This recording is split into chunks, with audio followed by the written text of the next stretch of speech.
Hello everyone, so I'm Emily. I work with all of the ectotherms here at Auckland Zoo. I've been an ectotherm keeper here at Auckland Zoo for 4 years now, and previous to that I studied ecology at Auckland University. So today I'll be showing you some of the cobble and Chesterfield skinks that we have here at the zoo, which are, in my opinion, some of the most important animals that the zoo holds. Because they're special to New Zealand, they're endangered, and we are managing to breed them, which is really important. So firstly I put my lab coat on and some clean gloves. We have a really clear quarantine with these guys because they are going to be released to the wild eventually.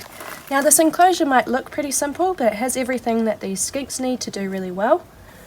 So we always have a source of fresh clean water in here for them.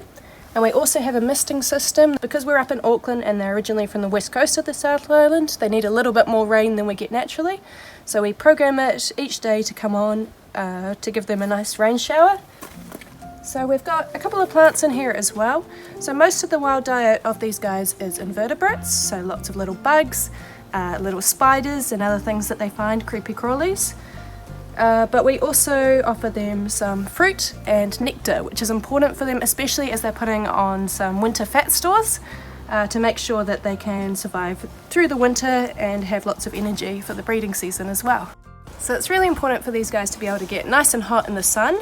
So in the wild what they'll use is nice big areas of rock and things like that which hold heat really well when they come out to bask.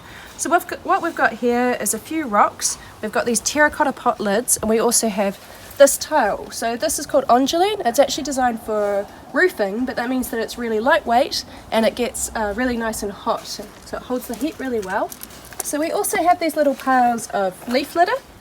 Now probably the most important part of these enclosures are the insulated hides. So how these work, they have a white lid, so it's painted white to reflect some of the heat.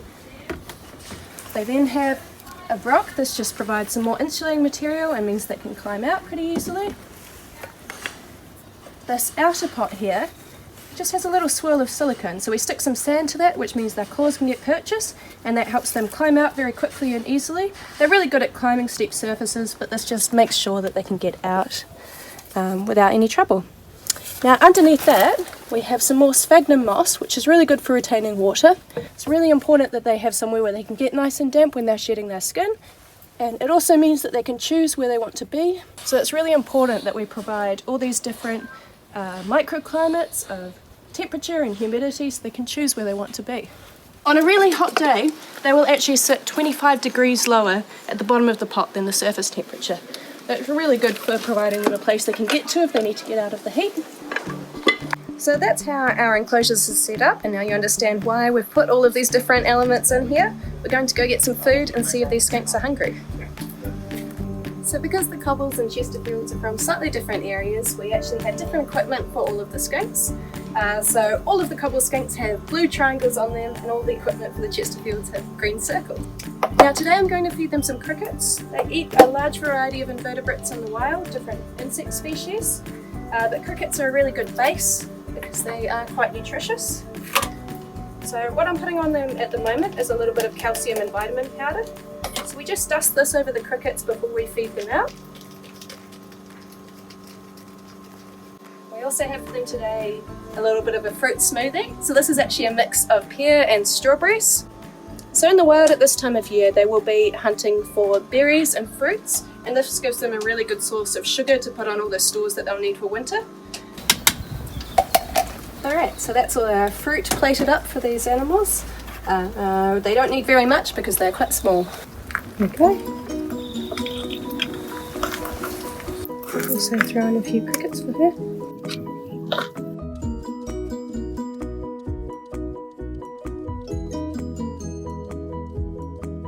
We've had really good breeding success here at the zoo over the last few years. With the cobble skinks, their only population is held here at the zoo, so there's believed to be none left in the wild, or very small numbers.